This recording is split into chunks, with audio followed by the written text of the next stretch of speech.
പരിശുദ്ധമാക്കപ്പെട്ട ആശുറ ദിവസത്തിൻ്റെ നോമ്പ് ഇൻഷാ അല്ലാഹ് ഞായറാഴ്ചയാണ്. ശനിയാഴ്ച താസുഅ മുഹറം 9 നോമ്പും വളരെ പ്രധാനപ്പെട്ടതാണ്. എല്ലാവരും ആ 2 നോമ്പും അനുഷ്ഠിക്കണമെന്ന് പ്രത്യേകം ഓർമ്മപ്പെടുത്തുകയാണ്. ബിസ്മില്ലാഹി വൽഹംദുലില്ലാഹി വസ്സലാത്തു വസ്സലാമു അലാ റസൂലില്ലാഹി വഅലാ ആലിഹി വസഹ്ബിഹി അജ്മഈൻ. സ്വഹീഹുൽ ബുഖാരിയിൽ ഇമാം ബുഖാരി റളിയല്ലാഹു അൻഹു ഒരു അധ്യായം തന്നെ കൊണ്ടുവന്നിട്ടുണ്ട്. ബാബു സൗമി സുബിയാൻ, ചെറിയ കുട്ടികൾ നോമ്പെടുക്കുന്നതിനെ പറ്റി പറയുന്ന അധ്യായം.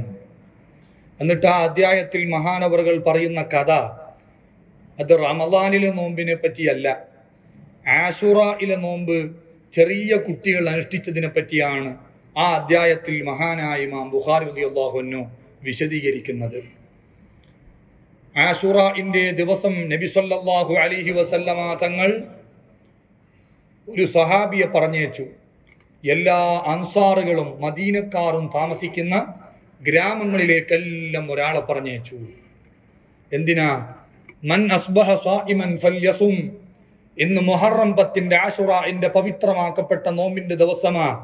ആരെങ്കിലും രാത്രി നിയ്യത്ത് വെച്ച് നോമ്പെടുത്തിട്ടുണ്ടെങ്കിൽ അയാൾ നോമ്പ് പൂർത്തിയാക്കട്ടെ.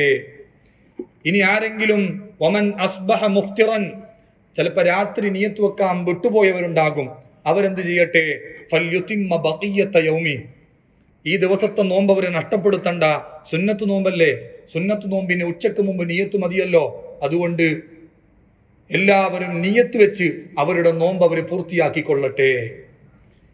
ഇനി നിയ്യത്ത് വെക്കുന്നതിന് മുമ്പേ ആരെങ്കിലും ഭക്ഷണം കഴിച്ചു പോയിട്ടുണ്ടെങ്കിലോ, സുന്നത്ത് നോമ്പിന് ഉച്ചക്ക് മുമ്പ് നിയ്യത്ത് വെച്ചാൽ മതി എന്നുള്ളത് എപ്പോഴാ? രാവിലെ എണീച്ചിട്ട് കട്ടൻ ചായയും നാസ്തയും അടിക്കാത്തോനാ.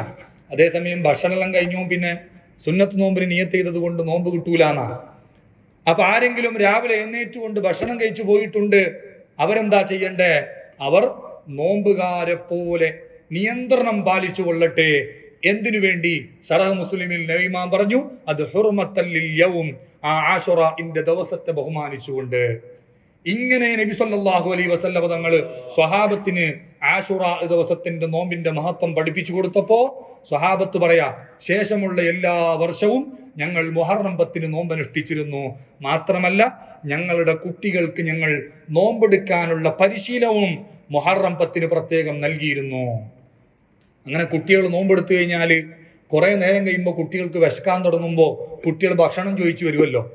അപ്പൊ അതിന് ഞങ്ങൾ പറ്റിയിരുന്നൊരു ട്രിക്ക് എന്താ? കുട്ടികൾക്കെല്ലാം ഞങ്ങൾ ആടിന്റെയും മറ്റും രോമങ്ങൾ വെട്ടിയെടുത്ത് ആ രോമങ്ങളൊക്കെ കൊണ്ട് കളിപ്പാട്ടങ്ങൾ ഉണ്ടാക്കി കൊടുത്തിരുന്നു, ടോയ്സ് ഉണ്ടാക്കി കൊടുത്തിരുന്നു.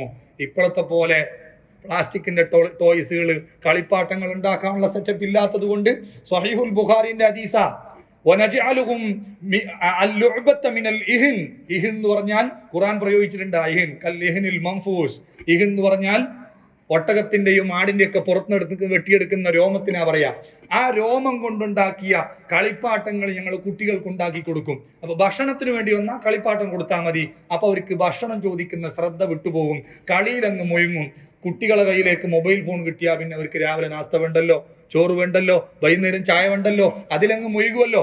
അതേപോലെ ആശുറയിന്റെ ദിവസം കുട്ടികൾ നോമ്പ് മുറിക്കാതിരിക്കാൻ, ഭക്ഷണം ചോദിച്ചു വരാതിരിക്കാൻ ഞങ്ങൾ അവർക്ക് കളിപ്പാട്ടങ്ങൾ കൊടുത്തിട്ട് അവരെ ശ്രദ്ധ തിരിച്ചിട്ട് അവരുടെ നോമ്പ് നമ്മൾ പൂർത്തിയാക്കിയിരുന്നു എന്ന് സ്വഹാബത്ത് പറഞ്ഞ സംഭവം സ്വഹീഹുൽ ബുഖാരിയിലുണ്ട്.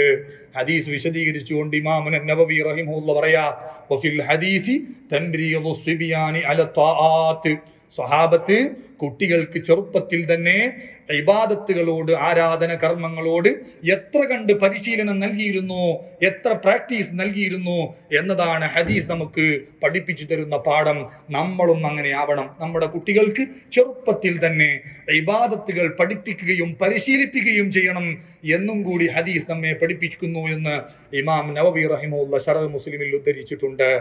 അപ്പോ ചെറിയ കുട്ടികളെ കൊണ്ടുവരെ സ്വഹാബത്ത് ആശുറയിന്റെ നോമ്പ് പഠിപ്പിച്ചിരുന്നു. നബി സല്ലല്ലാഹു അലൈഹി വസല്ലം തങ്ങൾ ആശുറ ദിവസത്തെ നോമ്പിനെ പറ്റി പറഞ്ഞു, അഹ്തസിബു അലല്ലാഹി അൻ യുകഫിറ സനതൽ മാദിയ, ഒരു വർഷത്തെ മുഴുവൻ തെറ്റുകളും പുറത്തു തരാൻ, പാപം മുഴുവനും അല്ലാഹു തആല മായ്ച്ചു കളയാൻ ആശുറയിന്റെ നോമ്പ് കാരണമാണ്.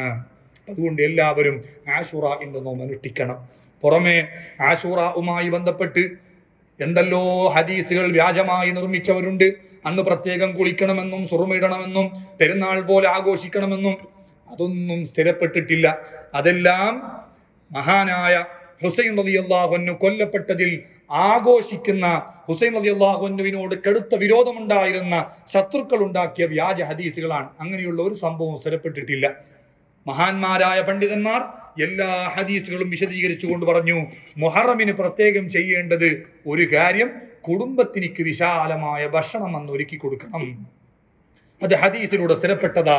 അല്ലാഹുവിന്റെ റസൂൽ സല്ലല്ലാഹു അലൈഹി വസല്ലം തങ്ങൾ പറഞ്ഞു, മൻ വസ്സഅ അലാ ഇയാലിഹി യൗമ ആശുറാ വസ്സഅ അല്ലാഹു അലൈഹി ഫീ സനതിഹി കുല്ലിഹാ. ആശുറാഇന്റെ ദിവസം ആശ്രിതർക്ക് ഭക്ഷണ വിശാലത നൽകുന്നവർക്ക് ആ വർഷം മുഴുക്കെ അള്ളാഹു വിശാലമായ ഭക്ഷണത്തിന് സൗകര്യം ഒരുക്കി കൊടുക്കും.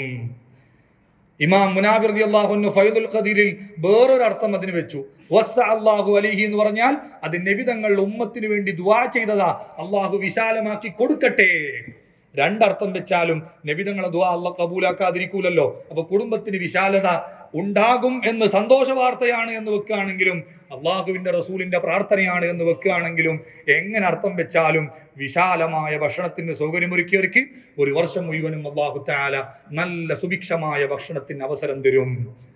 ഹദീസിന്റെ വിശദീകരണം നോക്കിയാൽ കാണാം. മഹാനായ സുഫിയാൻ ഇബ്നു ഉയൈന റളിയല്ലാഹു അൻഹു പറഞ്ഞു, ജറബ്തുഹു നഹുവ 50 സന, ഒരു 19 കൊല്ലക്കാലം ഞാൻ ഈ ഹദീസ് എന്റെ അനുഭവത്തിന്റെ വെളിച്ചത്തിൽ ഞാൻ കുടുംബത്തിന് വിശാലത ചെയ്തു കൊടുത്തിട്ട് ഫമാ വജദ്നാഹു ഇല്ലാ ഖൈറ, എനിക്ക് ഗുണം മാത്രമേ കിട്ടിയിട്ടുള്ളൂ. 50 കൊല്ലം ഹദീസ് അനുസരിച്ച് ഞാൻ കുടുംബത്തിന് ആശുറാഇന്റെ അന്ന് വിശാലത ചെയ്തു കൊടുത്തു. അനുഭവത്തിന്റെ വെളിച്ചത്തിൽ എനിക്ക് നല്ല സുഭിക്ഷമായ ഭക്ഷണം ഒരു വർഷമുടനീളം അല്ലാഹു തആല സജ്ജമാക്കി തന്നു. അപ്പോൾ മഹാന്മാർ അങ്ങനെ ഹദീസുകൾക്കും അതനുസരിച്ച് അമൽ ചെയ്യും. അപ്പൊ അവർക്ക് അതിനനുസരിച്ചുള്ള ഫലവും ഉണ്ടാകും. അപ്പൊ അതുകൊണ്ട് മറ്റു ദിവസങ്ങളിൽ ഇല്ലാത്ത എന്തെങ്കിലും ഒരു സ്പെഷ്യൽ ഭക്ഷണം കുടുംബത്തിൽ അന്ന് ഉണ്ടാക്കുകയും അയൽവാസികൾക്കൊക്കെ കൊടുത്തിട്ട് അവരെ സന്തോഷിപ്പിക്കുകയും ചെയ്യണം. പുറമെ മഹാന്മാരായ പണ്ഡിതന്മാർ നമ്മെ പ്രത്യേകം ഓർമ്മപ്പെടുത്തിയതാണ്, ആശുറാഇന്റെ രാത്രി എന്ന് പറയുന്നത് വളരെ പ്രധാനപ്പെട്ട, ഒരു വർഷം ഹയാത്താക്കേണ്ട 15 രാത്രികളുടെ കൂട്ടത്തിൽ വളരെ പ്രധാനപ്പെട്ട രാത്രിയാണ്. അതുകൊണ്ട് കൂടുതൽ ഇബാദത്ത് ചെയ്യണം, കൂടുതൽ സൽക്കർമ്മങ്ങൾ ചെയ്യണം, കൂടുതൽ നന്മ ചെയ്യണം. നന്മ കുറഞ്ഞിട്ട് സമ്പത്ത് കൂടിയിട്ട് കാര്യമില്ലല്ലോ. മഹാനായ ഹാഫിൽ ഇബ്നു അബി ദുനിയ കിതാബ് സുഹീദിൽ ഉദ്ധരിക്കുന്നുണ്ട്, അജിബ്തു മിമ്മൻ യഹ്സനു അലാ നുഖ്സാനി മാലിഹി വലാ യഹ്സനു അലാ നുഖ്സാനി ഉംരി. ആയുസ് ഇങ്ങനെ തീർന്നിട്ടും സങ്കടപ്പെടാതെ, സമ്പത്ത് കുറഞ്ഞു വരുമ്പോൾ സങ്കടപ്പെടുന്ന മനുഷ്യരെ കണ്ടിട്ട് ഞാൻ അത്ഭുതപ്പെടുക. സമ്പത്ത് കുറയുമ്പോഴല്ലല്ലോ ഒരാൾ സങ്കടപ്പെടേണ്ടത്, അവന്റെ ആയുസ് ഇങ്ങനെ കുറഞ്ഞു വന്ന് നന്മ കൂടാതിരിക്കുമ്പോഴല്ലേ ഒരു മനുഷ്യൻ സങ്കടപ്പെടേണ്ടത്. അവന്റെ അടുത്തേക്ക് വന്നുകൊണ്ടിരിക്കുന്ന ആഖിറത്തെ അവൻ മറന്ന് അവഗണിച്ച് അവനെ തൊട്ട് പിന്തിരിഞ്ഞു പോയിക്കൊണ്ടിരിക്കുന്ന ദുനിയാവിനെ അവൻ പരിപാലിച്ചു കൊണ്ടിരിക്കുക. അങ്ങനത്തെ മനുഷ്യരെ കണ്ടിട്ട് നമുക്ക് അത്ഭുതപ്പെടാനേ പറ്റുള്ളൂ എന്ന് മഹാനായ ഇബ്നു അബി ദുനിയ തങ്ങൾ കിതാബ് സുഹൂദിൽ ഉദ്ധരിക്കുന്നുണ്ട്. അതുകൊണ്ട് ആയുസ് കുറയും തോറും നമ്മുടെ നന്മ കൂടുകയാണ് വേണ്ടത്, കുറയുകയല്ല വേണ്ടത്. മഹാന്മാർ അങ്ങനെ ശ്രദ്ധിച്ചവരാണ്. അല്ലാഹു സുബ്ഹാനഹു വ തആല തൗഫീഖ് നൽകട്ടെ. പിന്നെ നിങ്ങൾക്കൊക്കെ അറിയാം, ഉത്തരേന്ത്യൻ ഭാഗത്തൊക്കെ ആശുറാഇന്റെ ദിവസം കത്തിക്കുത്തും, അതേപോലെ തന്നെ യാ ഹുസൈൻ എന്ന വിളിയും, ഇങ്ങനെ പല രീതിയിലുള്ള കറുപ്പ് വസ്ത്രം എല്ലാവരും ധരിച്ചിട്ടുള്ള ദുഃഖപ്രകടനങ്ങളൊക്കെ നടക്കും. അതൊന്നും ശറഅ് പ്രോത്സാഹിപ്പിച്ചിട്ടില്ല. പ്രത്യേകം ബുഗ്യത്തുൽ മുസ്തർശിദീനിൽ അതിന് വിശാലമായി വിശദീകരിച്ചുകൊണ്ട് പറഞ്ഞു, അതൊക്കെ ദുഃഖാചരണങ്ങളാണ്. ഹുസൈൻ റളിയല്ലാഹു അൻഹു കർബലയിൽ കൊല്ലപ്പെട്ടതിന്റെ പേരിൽ മുസ്ലിമീങ്ങൾക്ക് അങ്ങനെ ദുഃഖാചരണം ഇല്ല. അള്ളാഹുവിന്റെ റസൂലിന്റെ വഫാത്ത് റബീഉൽ അവ്വൽ 12 നടന്നിട്ട് പോലും നമ്മളന്ന് ദുഃഖാചരണം നടത്തലല്ല, നബി തങ്ങളുടെ ജന്മദിനത്തിന്റെ പേരിൽ സന്തോഷിക്കല. അപ്പൊ പിന്നെ ആ നബി സല്ലല്ലാഹു അലൈഹി വസല്ലം തങ്ങളെക്കാൾ സ്ഥാനം കുറഞ്ഞ പേരക്കുട്ടി വഫാത്തായതിന്റെ പേരിൽ ദുഃഖാചരണം നടത്തുന്നത് ഒരിക്കലും മുസ്ലിമീങ്ങളോട് യോജിച്ചതല്ല. ഈ ശറഅ് നമ്മളോട് പറഞ്ഞിട്ടുള്ളത്, വീട്ടിലുള്ള ഒരാൾ മരിച്ചാൽ തന്നെ ആ വീട്ടുകാർ 3 ദിവസം മാത്രമേ ദുഃഖം ആചരിക്കാവുന്ന. ഭർത്താവ് മരിച്ചിട്ടുണ്ടെങ്കിൽ ഭാര്യക്ക് മാത്രം 4 മാസവും 10 ദിവസവും ദുഃഖം ആചരിച്ചുകൊണ്ട് ചടഞ്ഞിരിക്കാൻ അവസരം കൊടുത്തിട്ടുണ്ട്. അല്ലാതെ ഇസ്ലാമിൽ ഒരാൾ കൊല്ലപ്പെട്ടതിന്റെ പേരിൽ, ഒരാൾ മരിച്ചതിന്റെ പേരിൽ കാലങ്ങളോളം ദുഃഖം ആചരിക്കുന്ന, അതിന്റെ പേരിൽ കറുപ്പ് വസ്ത്രം ധരിക്കുന്ന ഈ പരിപാടിയൊന്നും ഇസ്ലാമിലില്ല. അതൊക്കെ ശിയാക്കൾ ഉണ്ടാക്കിയ ബിദ്അത്തുകളാണ്. അതിലൊന്നും ആരും പെട്ടുപോകരുത്, ആരും അതിനെ പ്രോത്സാഹിപ്പിക്കുകയും ചെയ്യരുത്. ഇങ്ങനെ ഹക്കായ നിലക്ക് മനസ്സിലാക്കി സൽക്കർമ്മങ്ങൾ ചെയ്യാൻ അല്ലാഹു സുബ്ഹാനഹു വ തആല നമുക്കൊക്കെ തൗഫീഖ് നൽകട്ടെ. അല്ലാഹുമ്മ സ്വല്ലി അലൻ നബിയിൽ മുസ്തഫ.